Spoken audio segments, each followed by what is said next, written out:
Selamat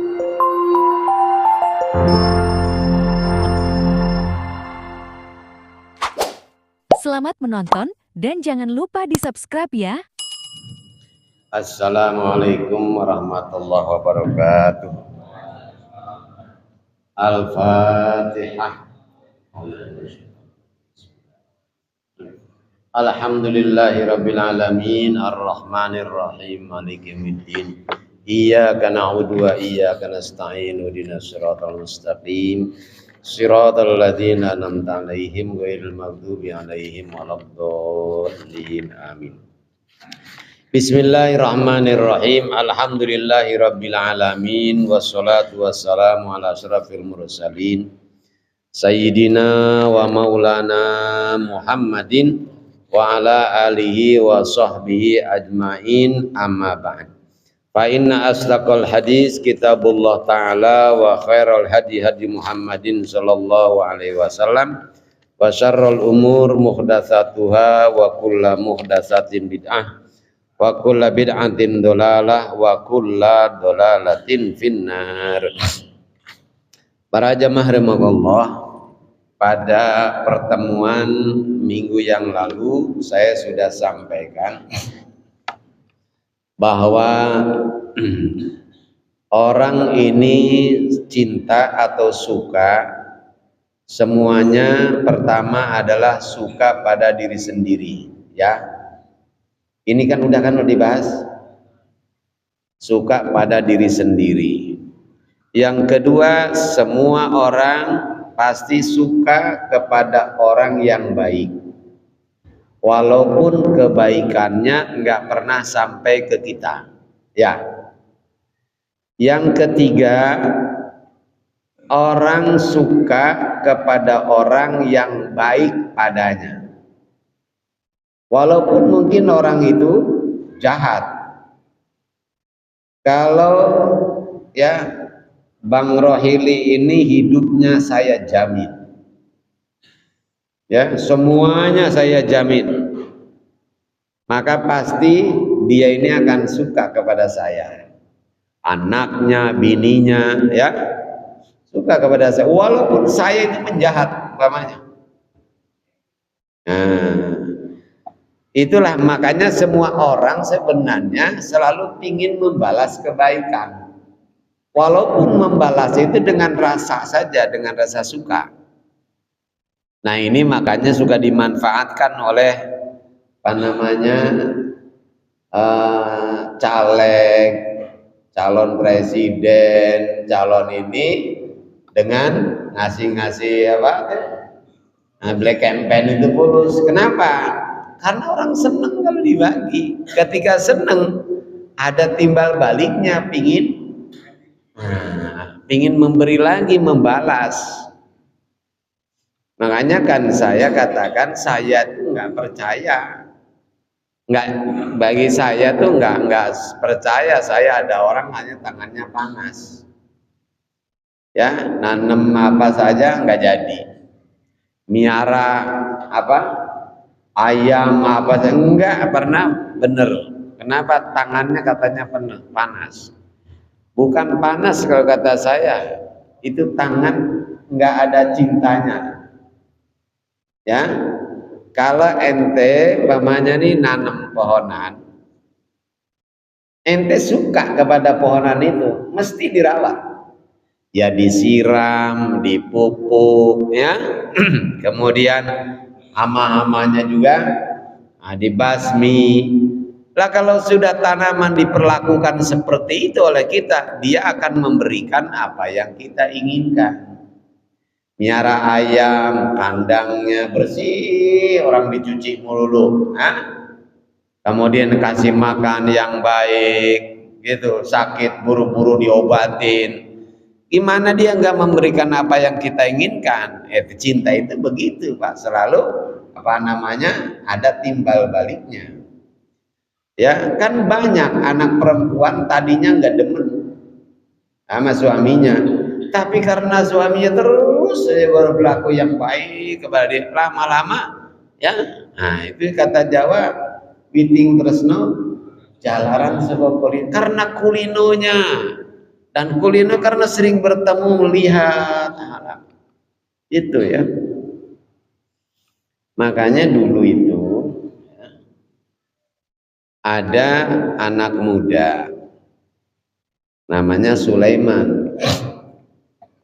Orangnya jelek. Jelek belas jeleknya ya. Nah, santri ini santri. Rupanya dia sudah ingin berkeluarga karena umur sudah 28 tahun. Ngomong sama kiainya, kiai saya umur sudah 28 tahun. Jadi sudah saatnya barangkali saya berkeluarga. Ya sudahlah berkeluarga. Sudah ada yang calonnya. Ya kalau yang saya ini sih ada sih katanya Pak Kiai. Cuma nggak tahu orangnya mau apa enggak. Namanya jelek. Siapa? Ya, namanya Fatimah.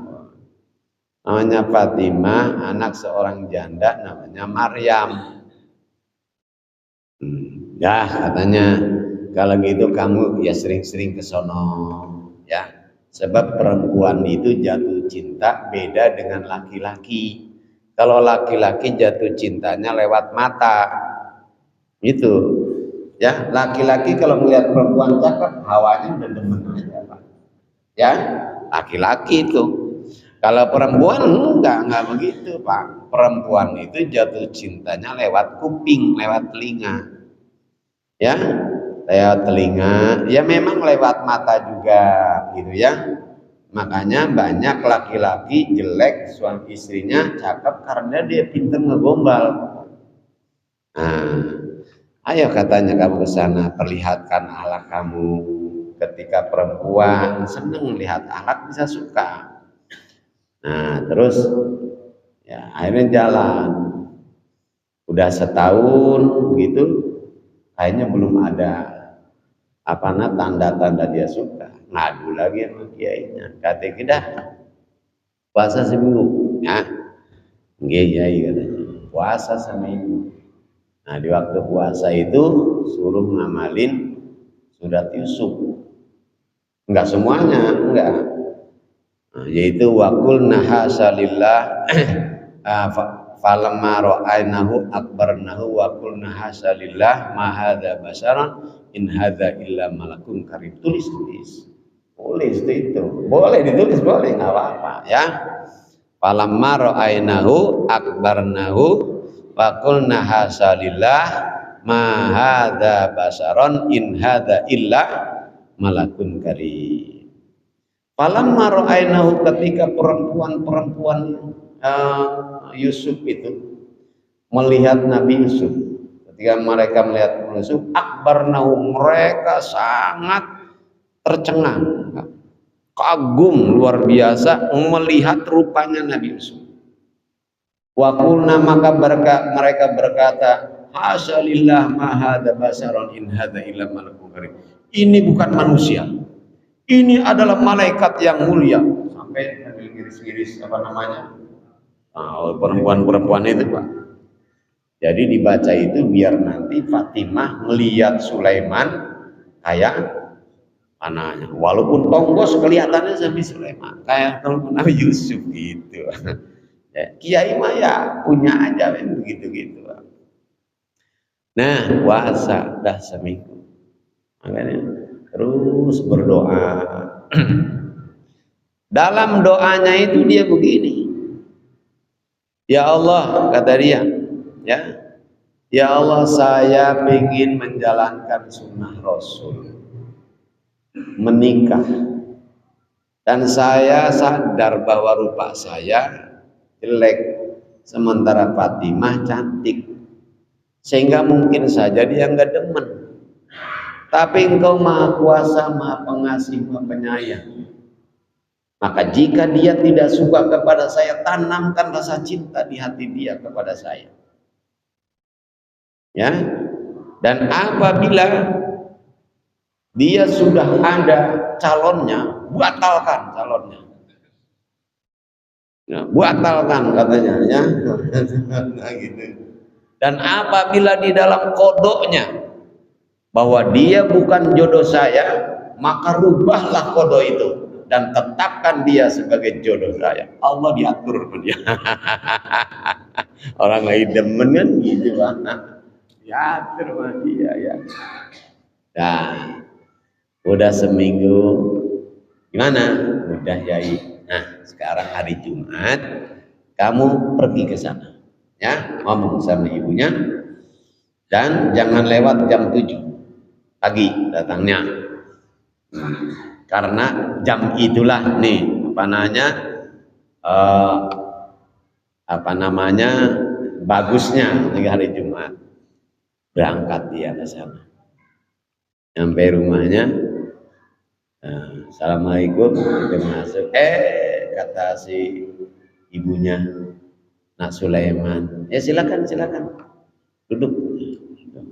Ada apa katanya, Nak? Ini ya itu kemana katanya Fatimah, Bu. Fatimah lagi lari pagi katanya, olahraga biasa kalau pagi. Ada apa? Nanti ibu sampaikan. Begini katanya, Bu, saya ini udah matur sama Kiai dan selama 1 tahun di sini saya perhatikan akhlaknya Fatimah sehingga saya bermaksud untuk melamar Fatimah buat istri saya. Nangis, tiba-tiba nangis. Mertuanya siapa? Ibunya, yaitu Ibu Maryam, nangis. Kenapa nangis katanya? Akhirnya, mohon maaf Bu kalau barangkali ucapan saya dianggap kurang ajar. Tidak, nah. Bukan itu, Nak Sulaiman kan tahu saya ini sudah menjanda 4 tahun. Selama setahun saya memperhatikan katanya Nak Sulaiman, dan ibu juga selalu minta kepada Allah, minta supaya diberi suami yang soleh. Dan ibu sangat tertarik sekali dengan akhlak anak Sulaiman. Jadi ibu itu berharap supaya anak Sulaiman mau jadi suami ibu. Dalam hati saya, katanya gitu. Wah, ini mah malaikat salah informasi nih. Malaikat salah informasi lah, gue demen sama anaknya malah emaknya yang nyangkut kan gitu ya. Tapi karena santri Pak, menolak begitu aja nggak bisa santri itu ya. Ya mikir akhirnya, ya Bu katanya, ya nanti kalau gitu saya musyawarah dulu dengan keluarga juga dengan guru. Iyalah, nah katanya ditunggu ya hasilnya. Ulang.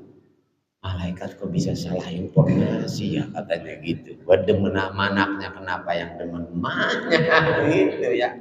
Ulang, adu ke Kiai. Kiainya ketawa. Kata Kiai, ya tak ada rotan iya, akar pun jadi, ya sudahlah. Barangkali itu jodohnya kamu, sudah bismillah aja katanya. Gimana? Ya kalau memang kata Kiai begitu, ya sudah bismillah. Biarin Anda juga gitu. Jadi itu Pak. Tinggal seminggu lagi pernikahan Pak, undangan udah disebar kemana-mana. Tiba-tiba terjadi kecelakaan. Itu ibu Maryamnya itu meninggal. Mau keluar aja ribut. Bagaimana nih caranya nih?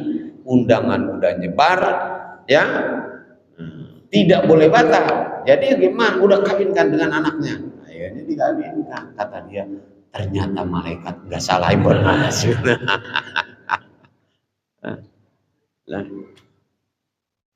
Baik jamaah Allah, laki-laki beda dengan perempuan. Gitu ya. Nah yang ketiga, semua orang Pak suka kepada keindahan. Ya. Iya suka yang indah-indah. Bagaimana lukisan yang harganya kemarin saya sebutkan berapa? 6, sekian, hampir 7 triliun ya. Kata saya gila itu MBS ya. Lukisan kok sampai 7 triliun. Iya. Ya, karena ada keindahan di balik itu. Itulah Pak. Nabi Muhammad itu indah sekali. Kenapa? Karena Nabi Muhammad memiliki pengetahuan tentang kitab suci, tentang Allah, tentang Islam. Yang keduanya, mempunyai kemampuan mengaplikasikan pengetahuannya itu di dalam perilakunya, ucapannya.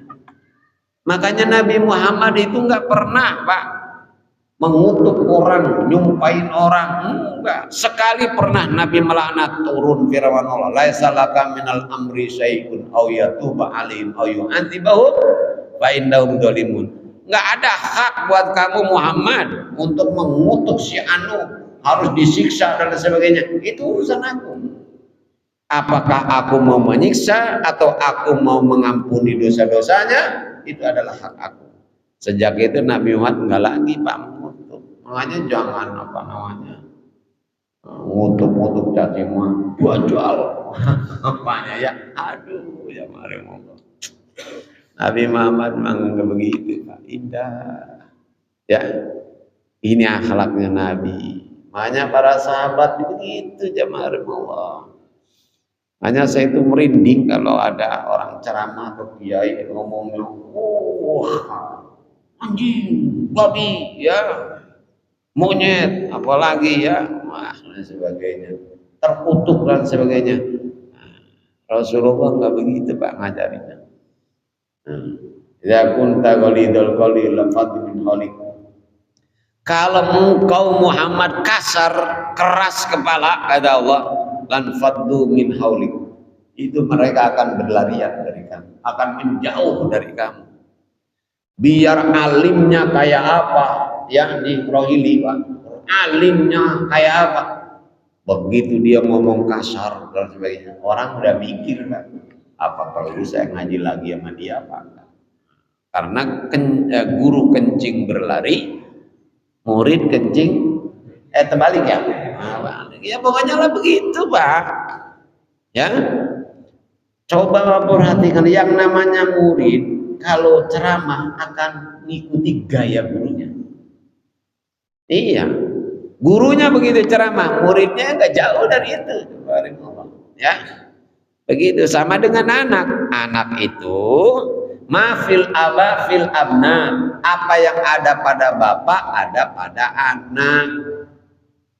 Makanya disebutnya juga anak itu kayak buah, buah itu jatuh nggak jauh dari pohonnya. Ya, iya, itulah adilnya Allah, Pak.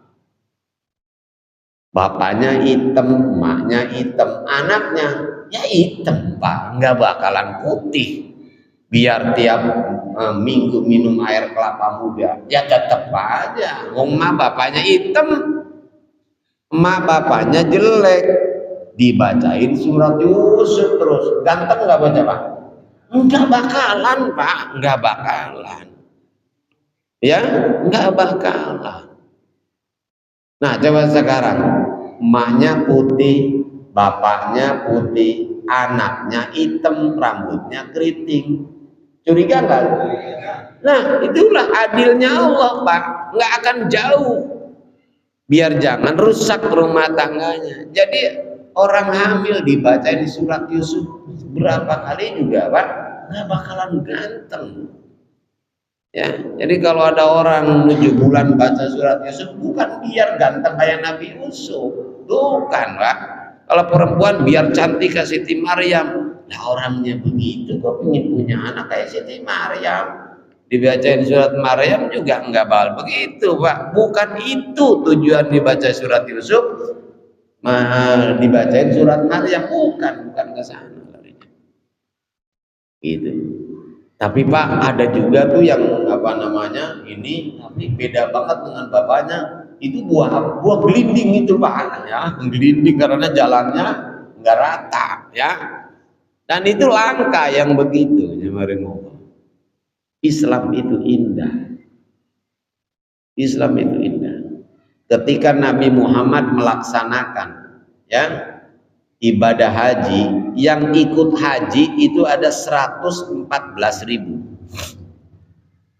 Ya, berapa? 114.000. Dari 114.000 itu Yang keluarganya Nabi ada berapa? Sayyidina Ali, Sayyidina Hasan, Sayyidina Husain sama Fatimah. Ini keluarganya Nabi, Pak. Selebihnya bukan keluarga Nabi. Kemudian kata Nabi, liyuballighi syahidul ghaib, yang hadir nanti sampaikan apa yang kalian lihat, yang saya lakukan, yang apa saya ucapkan, sampaikan kepada yang gaib, yang hadir. Siapa yang disuruh menyampaikan? Semua yang hadir, baik itu anak cucunya Nabi maupun sahabat-sahabat Nabi yang lain. Maka mereka menyebarkan ajaran itu. Maka kalau kita belajar kepada keluarga Nabi, bagus. Belajar kepada ilmu yang disampaikan para sahabat yang bukan keluarga Nabi juga bagus dong dari Nabi. Saya ingin mengatakan begini kepada antum ya. Jadi kalau ada orang mengatakan kalau belajar bukan kepada keluarga Nabi, maka itu sesat, menyesatkan. Ini yang ngomong yang kagak beres, agak ngerti indahnya Islam. Ya, 114.000 yang keluarga Nabi, ada nggak 10%-nya? Nggak ada, Pak. Ya, nggak ada. Dan sahabat Nabi itu ada orang Parsi, Salman Al-Farisi, ya. Kemudian Hudzaifah Al-Yamani, orang Yaman, Suhaib Ar-Rumi, orang Eropa, Al-Misri, sahabat itu dari mana-mana, jamaah ya. Sa'ad bin Abi Waqqas dakwah ke Cina sampai dikuburkan karena wafatnya juga di Cina. Berarti orang-orang Islam Cina belajarnya adalah dari jalur Sa'ad bin Abi Waqqas. Sahabat Ibnu Abbas wafatnya di Taif, berarti orang-orang wilayah Taif belajarnya kepada sahabat Ibnu Abbas, dan itu bukan dzurriyyah Rasul. Jadi kepada siapa saja, Pak, ya, belajar itu mau kepada dzurriyyah Rasul, bukan kepada dzurriyyah Rasul, kalau itu ilmu itu kita ambil. Bahkan dari orang kafir sekalipun kalau itu ilmu boleh kita ambil, ya. Namanya mutiara biar ada di comberan tetap mutiara, ya. Tapi yang namanya riak, dahak, biar keluar dari mulut kiai ulama tetap namanya dahak. Itu jamanullah. Jangan gara-gara sekarang telur keluar dari pantat ayam ente nggak mau. Kenapa? Karena ente ngelihat pantat ayamnya. Jangan pantat ayamnya yang dilihat. Yang dilihat adalah telurnya. Tapi kalau ludah, tuh gitu, ludahnya dilihat, biar keluar dari kiai, dari ulama tetap ludah. Gitu ya. Jadi kita yang cerdas, jangan karena dibohongin orang. Belajar yang kepada siapapun. Ingat ya. Nah itu indahnya Islam begitu, jamaah Islam indah luar biasa.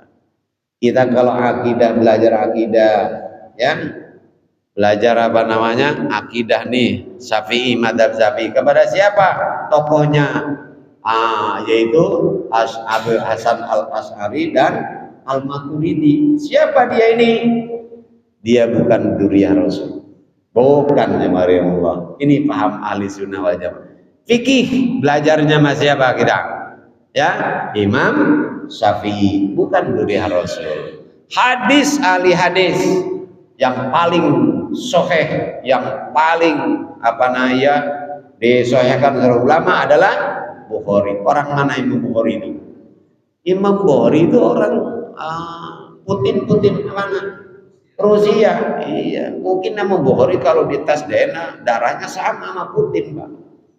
Karena sama-sama orang Rusia. Dijadikan hadis sumber hukum, Pak, padahal dia bukan dzurriyyah, ya. Begitu juga Imam Muslim. Orang mana Imam Muslim? Spanyol, Pak. Orang Spanyol Imam Muslim itu, ya. Nah, bukan orang Arab, jamaah Allah. Jadi kita enggak belajar karena dia Arab atau karena dia luar. Tidak, belajar sama siapa saja. Yang penting itu adalah sumbernya dari Rasulullah Shallallahu Alaihi Wasallam. Gitu ya. Itu cara belajar begitu jamaah.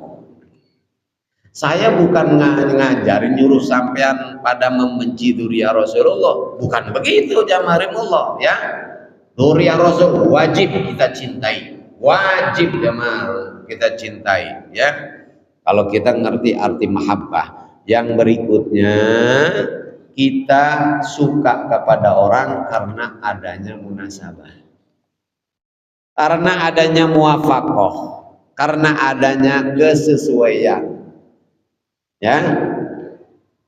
Kesamaan sama-sama orang Indonesia, sama-sama sekantor, sama-sama satu profesi. Coba sampean pergi umpamanya ke Spanyol, tengok-tengok di sana nggak ada orang Indonesia, ya. Ketemu sama orang Madura, rasanya deket nggak sama dia? Deket banget, langsung rasanya bersaudara aja Pak. Padahal kita nggak kenal sama dia, belum pernah sebelumnya ketemu, belum. Tapi begitu ketemu di sana, ya Allah, akrab banget kita. Kenapa? Karena ada kesamaan antara kita dengan dia, yaitu sama-sama bangsa Indonesia. Ya, orang suka karena itu. Orang suka sama sebab karena sama hobi. Ya, tukang mancing ketemu tukang mancing, bersaudara gak? Akrab banget udah. Ya. Saya sama istri saya bawa motor nih mau ngisi bensin tuh di apa namanya SPBU itu. Di depan saya ada orang bawa joran. Tiba-tiba mulut saya usil banget, ya. Iseng-iseng nanya, mancing di mana bang? Turun di depan dia turun dari motor. Sono bang, katanya mancing. Wah gini. Dikira saya tukang mancing, ya. Karena menurut dia nggak mungkin orang nanya tentang mancing kalau bukan tukang mancing. Karena yang tukang mancing, aneh tukang mancing, berarti ente sohib aneh gitu Pak. Akrab aja Pak. Seandainya saya minta rokok dibagi sama dia Pak. Tukang gaple ketemu tukang gaple, cocok nggak? Cocok Pak, cocok. Ya. Begitu tukang ngaji sama yang tukang ngaji ya cocok. Ya, si perempuannya senangnya di diskotik, anak laki-laki senangnya di masjid. Ya, mau dinikahkan, nyambung nggak Pak? Nggak nyambung, nggak bakalan beres. Kenapa? Nggak ada kesesuaian, keserasian, kesamaan. Marimullah.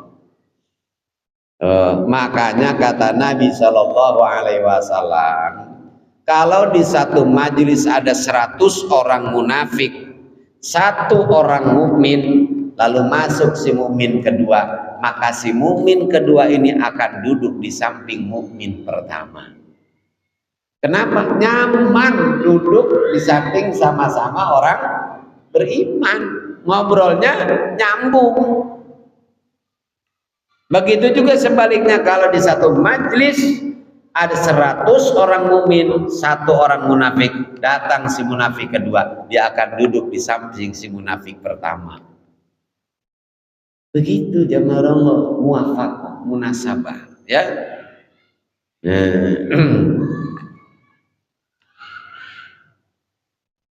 Syakik Al-Bilhi, suatu hari beliau ini sedang ngajar masalah tawakal.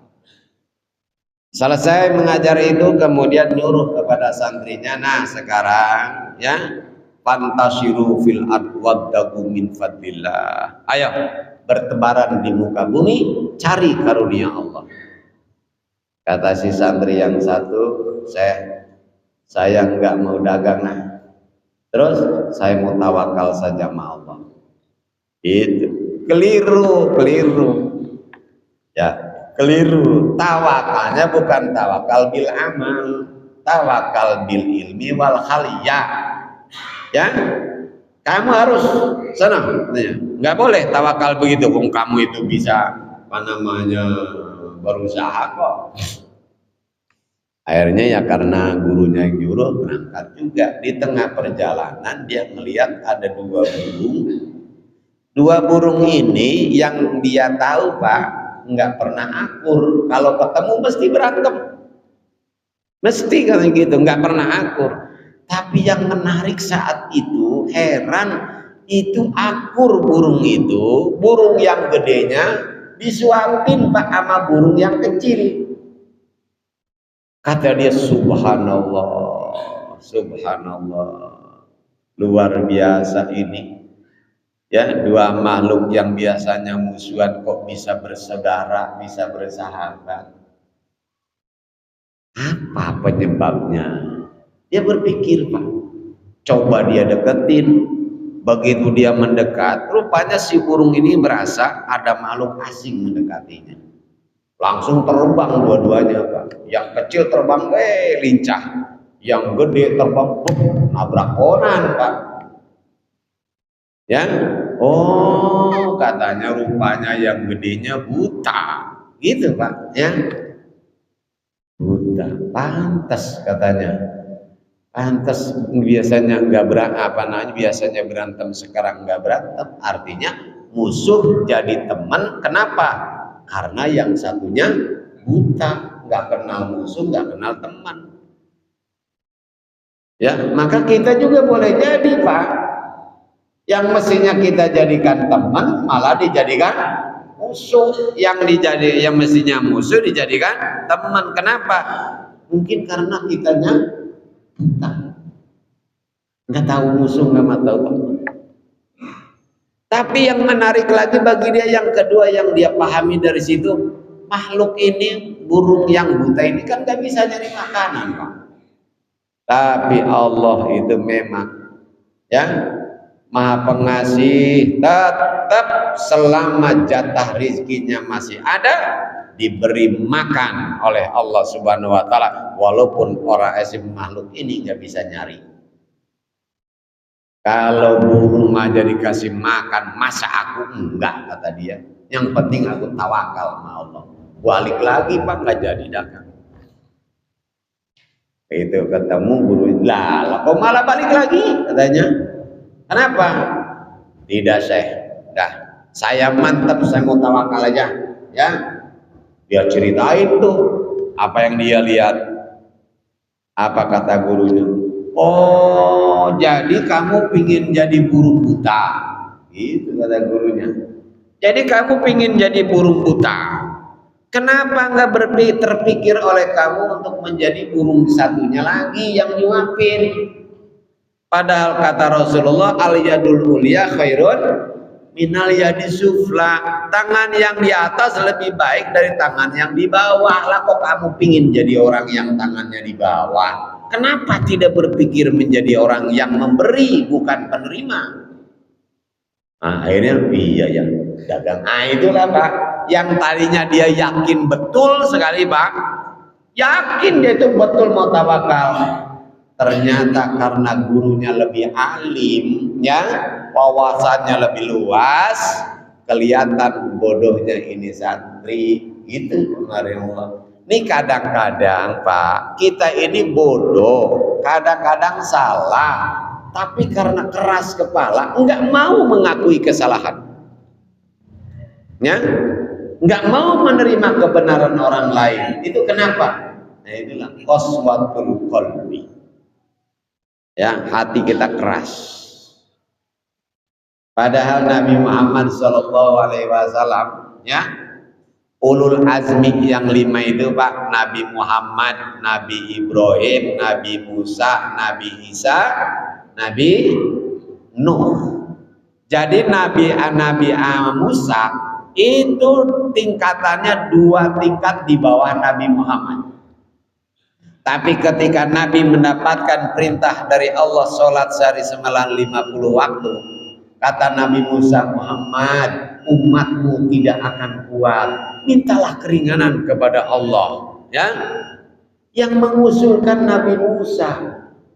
Tuh Pak, padahal Nabi Musa derajatnya di bawah Nabi Muhammad. Karena benar Pak Nabi Musa, Nabi Muhammad terima. Coba itu. Ya, diterima jamaahullah. Tawaduknya Nabi. Nabi mau mengakui kebenaran dari manapun, dari siapapun, hatta dari anak kecil. Ya, ya, Ustadz muda bilang, Mbak, ini nggak benar. Alah, lo tahu apa? Lo sunat juga, gua yang mampu. Lah, sunat di bawah. Coba Pak, ya, nggak boleh begitu Pak. Nggak boleh. Makanya kata Imam Ghazali, awas. Ada yang menyebabkan ya kita ini terhijab dari kebenaran. Salah satunya apa hijab itu? Ta'assub, asobiyah, fanatik. Jangan fanatik. Antum jangan fanatik kepada saya, kepada siapapun. Semua manusia ada salahnya, Pak. Fanatik itu kepada Nabi Muhammad, kepada Islam, ya. Fanatik madhab jangan. Apalagi fanatik kepada kiai, kepada guru kita, jangan ya. Namanya kiai juga ada salahnya, gitu. Ya, Allah. Nah, sekarang orang Islam berteman dengan orang Islam, wajar nggak? Wajar, nyambung ngobrolnya. Lah sekarang ada orang Islam lebih akrab dengan non-Islam. Nah, ini Pak. Ya, ada apa ini? Pasti ada kesamaan. Ya. Lah kalau kita orang Islam memilih calon pemimpin yang sama-sama Islam, ya wajar jamaah. Kenapa? Ada kesamaan. Itu. Lah kalau orang Islam milih yang bukan Islam, kenapa? Ya, yang mungkin boleh jadi karena ini burung yang disuapin tadi, Pak. Hah? Itu ya, itu jamaah Allah. Makanya pilihlah yang namanya yang udah jelas gitu ya, agamanya sama dengan kita, akhlaknya apalagi baik. Udah jangan nanti kalau dia yang jadi pemimpin bla bla bla bla bla nantinya begini gini malah ada jenderal. Kita udah tahu kayak ini orang baik. Itu jamaah Allah ya. Saya orang NU Pak, ya, orang NU. Tapi tidak semua orang NU saya ikutin. Yang benar saya ikutin. Kalau saya anggap nggak cocok, ya saya tinggal. Muhammadiyah saya ikutin kalau benar. Siapapun juga, biar bocah juga ya. Jadi demikianlah jemaah Allah. Jadi ada 5 ya. Nah, jadi 1 orang semua suka pada diri sendiri. 2 suka kepada orang yang baik. 3 suka kepada orang yang baik pada kita. Yang 4 kita suka pada keindahan. Yang 5 kita suka karena adanya munasabah. Nah, jamaah Allah, kenapa kita suka kepada orang baik, kepada orang itu? Ya, karena orang ini diberi oleh Allah kebaikan. Seandainya tidak diberi kebaikan, kita nggak suka. Ya, yang indah karena Allah berikan keindahan. Kalau keindahan itu dicabut oleh Allah, tidak ada. Jadi kalau gitu sebenarnya yang paling berhak untuk kita cintai siapa? Ya Allah Pak, yang membuat semuanya itu indah. Maka yang paling berhak kita cintai, yang paling berhak kita puji, yang paling berhak kita agungkan adalah Allah. Makanya di setiap waktu 17 kali kita selalu mengucapkan Alhamdulillahi Rabbil Alamin, gitu ya. Semoga Allah panjangkan umur kita dalam taat kepadanya. Allah bimbing hati kita ke jalan yang diridhoi dan dicintainya. Dan semoga Allah hiasi hati kita dengan akhlak yang mulia. Allah bersihkan hati kita dari akhlak yang hina. Semoga Allah limpahkan rahmat, taufik dan hidayah kepada kita, anak cucu kita, sehingga selama hidup kita istiqomah dalam menjalankan perintahnya, menjauhi larangannya, dan manakala wafat Allah wafatkan kita semua dalam keadaan husnul khotimah. Rabbana taqabbal minna du'aana wa raja'na khairal amalina bi rahmatika ya arhamar rahimin. Rabbana atina fid dunya hasanah wa fil akhirati hasanah wa qina adzabannar. Wa sallallahu ala sayyidina Muhammadin wa ala alihi wasallam. Alhamdulillahirabbil alamin. Assalamualaikum warahmatullahi wabarakatuh.